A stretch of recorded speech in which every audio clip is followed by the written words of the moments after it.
Welcome to millets kitchen. ఇది దోసకాయ పచ్చడి అండి. మన నూరిన పచ్చడి అండి, మన రోటి పచ్చడ.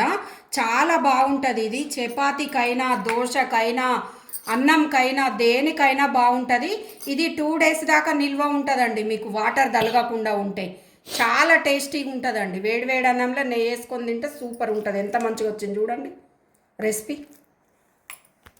లైక్ చేయండి, షేర్ చేయండి. ఇది కూర దోసకాయ అండి, ఒకటి పెద్దది తీసుకున్నా నేను. ఇది రోటి పచ్చడి అండి. రోటి పచ్చడికి కావలసిన పదార్థాలు: ఎండుమిర్చి, ఎవరి టేస్ట్కి సరిపడా వాళ్ళు వేసుకోండి, కొన్ని పచ్చిమిర్చి, కరివేపాకు, ఒక వెల్లిగడ్డ, కొంచెం చింతపండు అండి టేస్ట్కు సరిపడా పుల్లగా, కొంచెం జీలకర్ర, సాల్టు, కొత్తిమీర, అంతేనండి. ఇప్పుడు దోసకాయ పచ్చడికి మనం ఒక చిన్న మూకుడు పెట్టాలండి. అందులో ఆయిల్ వేసాను. ఇప్పుడు అందులోనే ఎండుమిర్చి వేయాలండి.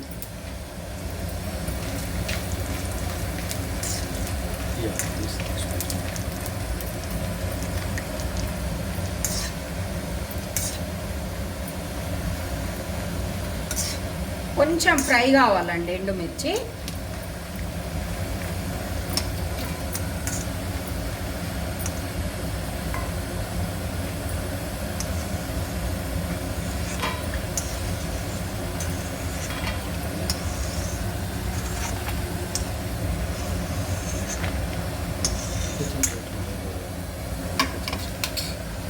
ఇప్పుడు ఎండుమిర్చి తీసిన తర్వాత అందులోనే కొంచెం శనగపప్పు అండి.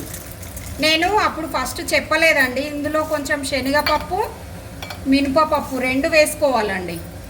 నేను మర్చిపోయిన ఐటమ్స్ చెప్పేటప్పుడు. ఇవి కూడా ఫ్రై కావాలండి మంచిగా. ఇందులో మెయిన్ ఇదేనండి, శనగపప్పు, మినపప్పు. ఇవి మంచిగా కొంచెం లైట్ కలర్ వచ్చేంతసేపు ఫ్రై కావాలండి.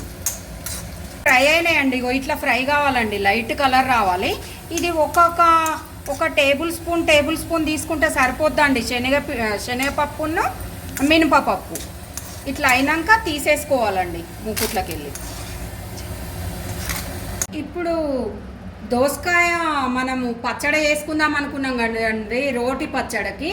ఇప్పుడు అందులో ఎండుమిర్చి, మినపప్పు, శనగపప్పు, పచ్చిమిర్చి ఫ్రై చేయొద్దండి, వట్టిగానే వేయాలి అందులో చుంచి. అందులోనే సాల్ట్ వేస్తున్నానండి. దొడ్డుప్పు వేసుకోవాలి మనము, టేస్ట్ మంచిగా వస్తుంది. అందులోనే కొంచెం జీలకర్ర వేయాలండి. వెల్లిపాయ కూడా వేసానండి, ఇందులో వెల్లిపాయ కూడా వేసానండి. ఇప్పుడు చింతపండు నానబెట్టుకొని వేసుకోవాలండి. ఫస్టే నానబెట్టుకోవాలి.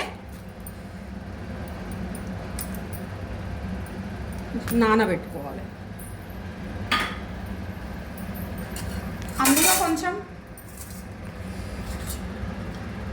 కొంచెం పసుపు వేస్తున్నానండి. ఇప్పుడు ఇది మిక్సీ పట్టేసుకోవాలండి.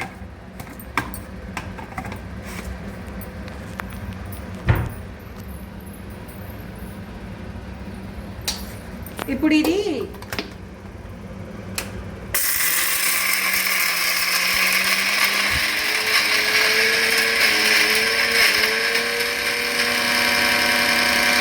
దోసకాయ ముక్కలు ఇట్లా పొట్టు తీసి ఇట్లా సన్నగా కోసుకోవాలండి. సన్నగా కోసుకోవాలి మీరు. పొట్టు తీసి మంచిగా చిన్నగా కోసుకోవాలండి, బాగుంటుంది. ఇప్పుడు మిక్సీ పట్టింది చూసిండ్రా అండి, ఇట్లా అయింది. చింతపండు కూడా మనం నానబెట్టి వేసుకోవాలండి. అన్నీ ఇందులోనే వేసుకోవాలి. ఇప్పుడు అది ఇందులో వేసేయాలండి. ఈ పట్టిన ముద్ద అంతా ఇందులో వేసేయాలి. వేసేసి మంచిగా కలపాలండి.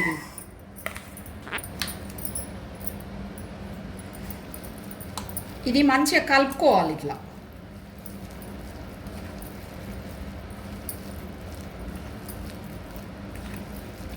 ముక్కలకు పట్టేటట్టు కలపాలండి. మంచిగా కలిపి ఉంచుకోవాలండి. స్టవ్ మీద ఒక మూకుడు పెట్టుకోవాలండి పోపు కూరకి, మనం పచ్చడి పోపు కూరకి. అందులోనే ఆవాలు, కొంచెం జీలకర్ర,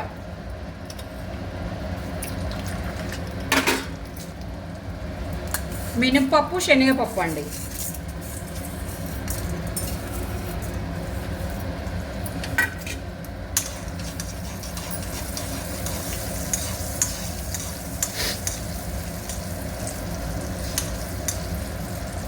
కొంచెం ఫ్రై కావాలండి పప్పులు.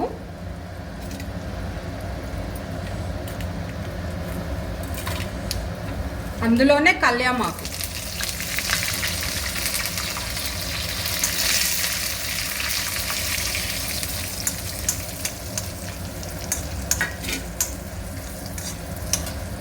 కొంచెం ఇంగువ వేస్తున్నానండి.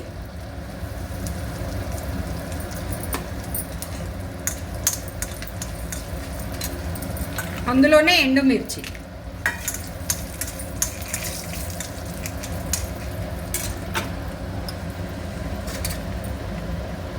కొంచెం పసుపు. నేను మిక్సీ పట్టేటప్పుడు కూడా కొంచెం వేసానండి పసుపు.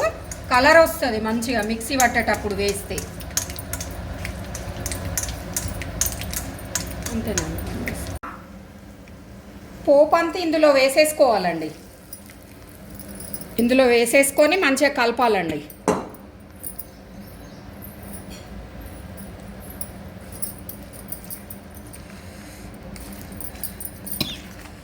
పోపు అంతా ఇందులో కలిపేసుకోవాలి. మనకు దోసకాయ పచ్చడి రెడీ అయిపోయిందండి. ఇది 2 days అయినా ఉంటుందండి. 2 days 3 days దాకా ఉంటుందండి. బాగుంటుంది వేడివేడి అన్నంలోకి, చాలా బాగుంటుంది. చూడండి ఎంత మంచిగా వచ్చిందో చూడండి.